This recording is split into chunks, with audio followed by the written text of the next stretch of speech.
Au-delà de ce combat, il y a aussi le combat qui va opposer Balla Gaye 2 à Tapha Tine. Donc c'est un combat très attendu par les amateurs de la lutte sénégalaise. On a vu leur face-to-face, la bataille psychologique avec Tapha Tine qui est parti en Côte d'Ivoire pour se préparer du côté de la salle d'Éric Favre, du côté de l'Abidjan. Il y a aussi Balla Gaye qui était parti du côté de l'INSEPS de Paris pour faire sa préparation. Tous les deux lutteurs sont de retour. De loin, comment tu as appréhendé aujourd'hui leur préparation et en même temps leur état physique? J'avoue que ils ont eu une très bonne option d'aller s'entraîner à l'intérieur, d'aller s'offrir à des spécialistes pour qu'ils puissent les mettre dans des conditions optimales de performance. Surtout Balla Gaye 2, qui avait fait planer des déchets physiques lors de ses derniers combats.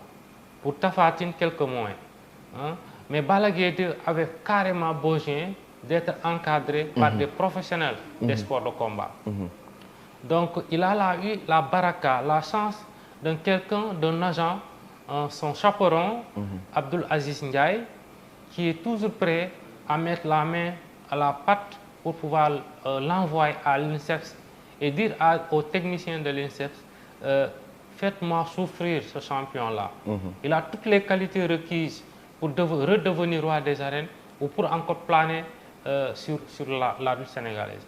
Parti, on a vu qu'il est venu avec un état physique beaucoup meilleur que celui qu'il avait affiché lors de ses derniers combats. Tapha Tine n'est jamais venu dans un combat avec un état physique défaillant. Mais il a encore étoffé sa préparation avec de nouvelles expériences. Parce qu'il sait que l'adversaire qu'il a en face de lui, Balla Gaye 2, il le tutoie à chaque fois qu'il se croise. Mais y a-t-il une ascendance psychologique entre Balla Gaye et Tapha Tine? Psychologiquement, est-ce que Balla Gaye est beaucoup plus à l'aise? Balla Gaye, on peut dire, le seul lutteur qui lui a tenu tête sur le plan psychologique, sur le plan mental, c'était Boy Niang. Et Boy Niang avait eu le dernier mot sur lui. Mais Balla Gaye a compris que sur le plan mental, Tapha Tine craint quelque chose chez lui. Parce qu'ils se connaissent. Lors de leur premier combat en Mbapat au Stade Assane Diouf, avant même qu'il ne soit porté au Panthéon, comme on peut le dire, Balla Gaye l'avait battu. Le 2 juin 2013, alors que Balla Gaye venait d'être roi des arènes, pour un combat qui avait polarisé toutes les attentions, et où Tapha Tine était déjà favori. Ouais. Parce qu'il était sur une performance exceptionnelle, vraiment très excellente, très insolente. Il était resté plusieurs saisons sans défaite. Balla Gaye 2 était certes le favori, sur le fait qu'il avait détrôné Yekini, un mohican de la lutte sénégalaise, qu'il avait terrassé Baboy, Tyson, entre autres. Mais sur le plan physique, la confiance qui se dégageait sur le visage de Tapha Tine, tout le monde se disait que Tapha Tine était le plus près, il était le favori. Le jour J, on avait vu comment le combat s'était passé. C'était une facile victoire pour Balla Gaye 2, une grosse déception pour les Baol. Donc Tapha Tine aurait certainement appris de cet échec-là, de ce revers, et il s'est fait entourer de spécialistes, des gens qui lui ont mis dans des conditions exceptionnelles de performance pour pouvoir prendre la revanche. Mais Balla Gaye 2 maintient la bataille psychologique. Balla Gaye 2 sait que Tapha Tine craint quelque chose chez lui, et c'est un avantage pour lui. C'est un avantage pour lui. Et la forme physique des deux lutteurs. Aujourd'hui, Tapha Tine, lors de son face-to-face, on l'a vu prendre du poids, mais quand même, dès son retour en Côte d'Ivoire, on voit qu'il a beaucoup bossé, tout comme Balla Gaye 2 aussi, à son retour de l'INSEP, on voit, lui aussi, il a quand même bien bossé pour préparer son combat. Les deux formes physiques aujourd'hui, vraiment, c'est des formes pour un combat électrique? Oui, c'est des formes pour un combat électrique. Balla Gaye 2, quand il prenait le dessus sur Saloum, sur Qualify numéro 2, sur beaucoup de grands champions à l'époque, il n'avait pas un grand gabarit, mais il avait une force intérieure. Je vais mettre un curseur sur son état physique, parce que personne ne peut juger, l'apprécier sans qu'il ne soit à l'œuvre. Mais si il est bien évident qu'il s'est présenté avec une force intérieure, Balla Gaye, s'il tient physiquement et qu'il se donne le temps de faire des contacts, parce que lui, il a la lutte dans les veines. Tapha Tine également, il est revenu.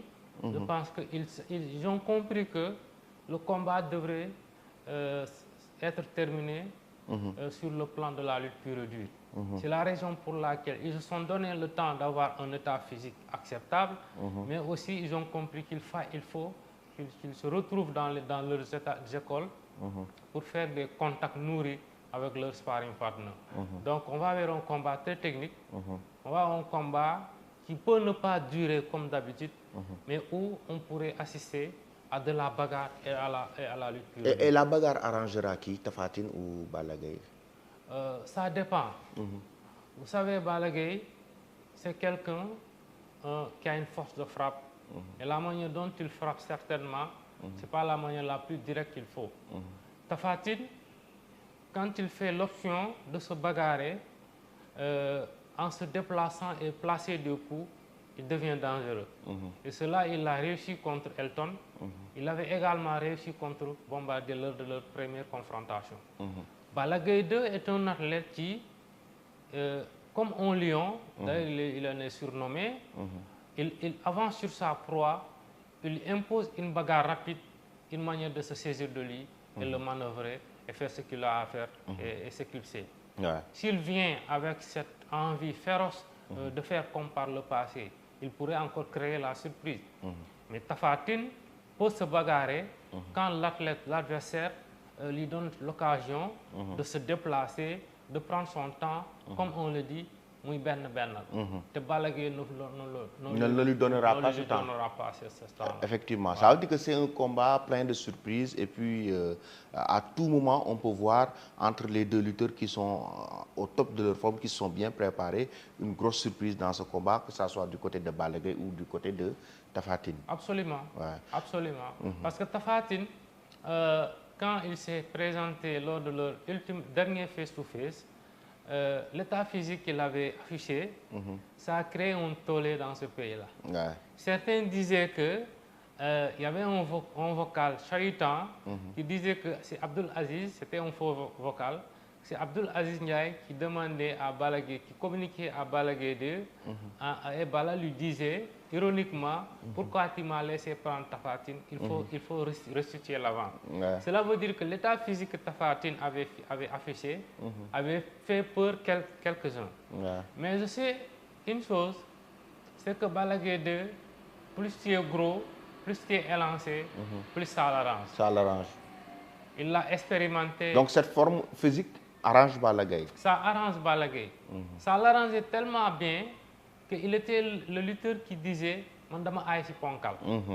Donc si Tapha Tine se croit être beaucoup plus dangereux avec un état physique tel, je pense qu'il pourrait se créer des soucis, des problèmes. Parce que quand Tyson s'était déshabillé en 2011 dans l'arène nationale, moi j'étais avec quelques confrères et on disait que c'est mort pour Balla Gaye 2. Tyson avait affiché un état physique tellement fort, tellement solide, tellement impressionnant par rapport à Balla Gaye 2 qui n'était pas ça. Parce que Balla Gaye, quand il avait terrassé Yekini, il ne s'entraînait plus comme il se devait.